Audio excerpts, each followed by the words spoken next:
Dahil nga nandito na tayo sa may Shinshu, pwede bang hindi natin pupuntahan itong big city? Pagkatapos nga namin mag-photoshoot, dali-dali kami nag-aya nila Shinaol at Rena na magpunta dito sa may big city. Hindi pa kasi kami nakakapuntang tatlo dito at lugi talaga mga tiga-bundok ngayon lang nakababa ng syudad.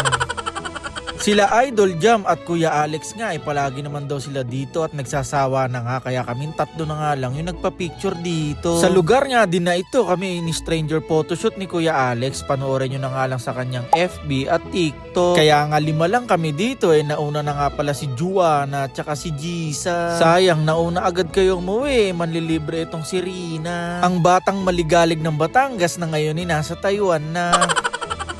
Sobrang solid nga nung banding namin at sana nga maulit pa ito. Big shoutout nga pala dito kay Idol Jam, kay Kuya Alex, kay Rina, kay Joanna, kay Jisa at dito kay Shinaol. Ito nga pauwi na kami at mag-ara nga dito kasi may libreng bus papunta sa may Shinshu Station. Diba ang astig, kaya sa mga gustong maggala dito sa may big city pagbaba nyo lang sa may Shinshu Station hanapin nyo lang yung bus sa gilid at may libreng sakay nga pala doon. Papunta sa may big city at pabalik naman sa may Shinshu Station. Matapos nga yung sobrang saya nakaganapan ngayong araw ito nga pauwi na kami. Sobrang saya at sobrang dami ko nga natutunan na aral dito sa mga nakasama ko. Lalo na sa mga payo ng mga kuya natin na si Idol Jam at Kuya Alex. Lalo na dito kay Rena na ang sabi niya kapag kami basher hayaan lang natin. Puro positive vibes nga lang pala yung tao na ito kaya hindi ka maboboring kasama at ito nga pauwi na rin si Shinaol. Kaya maraming salamat mga idol at sana nga makulayan yung plano natin. Kaya thank you Lord kasi may mga bago tayong nakilala at bagong mga naging kaibigan at sana nga marami pa kami masasayang pagsamahan. Thank you Lord sa lahat ng blessing. So paano guys, bibitinin ko muna kayo hanggang dito na lang. Maraming salamat sa panonood.